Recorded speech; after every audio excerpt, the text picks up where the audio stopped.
You're on Vision. We're talking through finance issues today. Gavin Martin is our special guest. And Gavin, when it comes to these sorts of complications, it really is advisable to see a financial advisor perhaps in your local community. Yes, it is great to do that. Depending on what your issue is, you may be able to just meet on a once-off occasion just to cover off and get a check of where your finances are at, or you might need some broader strategies put in place that need ongoing management. But it's always a good thing to review your finances I like to say annually, but at least every couple of years. And if part of that is doing it with a financial advisor, then usually you're able to at least bring about the savings in excess of what you would pay out in fees. Gavin, let's come back to what we were talking about before Brian, our last caller. We were talking about if you were working in manufacturing, if the worst case scenario happened and you ended up losing your job. There were some things there you were talking about to put in place just to meet emergency issues there. Now, sometimes you can lose your job because it comes out of the blue and you weren't expecting that. But if you were working in a manufacturing industry and you thought things are a little bit tenuous here and I may well be on my way out, what ought you be doing to prepare for such a time? The key one is to put a buffer in place, and that's with the cash reserve that we talked about. And then there's the employment things that you need to cover off. So what's your plan of attack in terms of getting further income? And so that might be a transition to a new role or a different industry.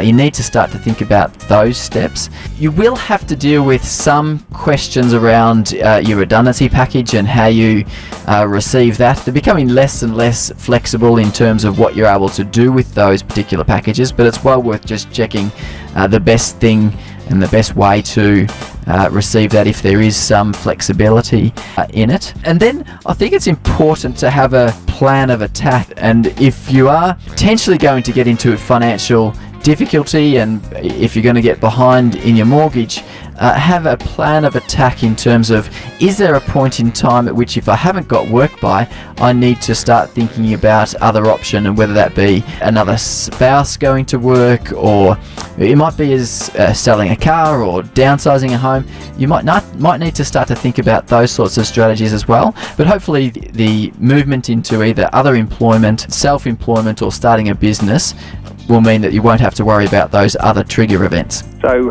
those plans of attack are obviously going to be important. What about the idea of retraining or beginning a new career while your current career is there, but it might not last? Is it a good thing to be thinking ahead?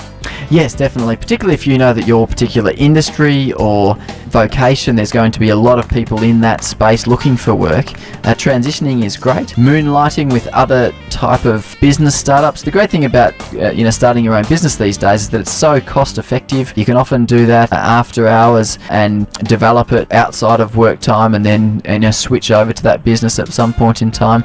Yeah, so definitely worthwhile doing the retraining or developing a business or facilitating that transition, so the pain is a lot less should you become redundant. And I suspect too, Gavin, the idea of looking at industries that might not be affected the same way as perhaps the area of manufacturing you might currently be employed in, because it could be easy to go from one industry to another and they both might be at risk. So I guess keeping an eye on which ones might be the most valuable to swap to and retrain in might be also useful. Well, Gavin, we're running out of time, and always good talking on these types of issues with you. And this entitlement mentality that we started talking about, you said to us, make sure you have a grateful and thankful approach rather than an entitlement mentality, and that's certainly going to hold us in good stead. Gavin Martin from Cornerstone Wealth, and you can Google Cornerstone Wealth to get in touch with Gavin. But Gavin, thanks for being with us today on 2020. Thank you, Neil. Great talking with you. Call 1300 275 428. Ask a question of Gavin. Call 1300 275 428 and Gavin will answer your question.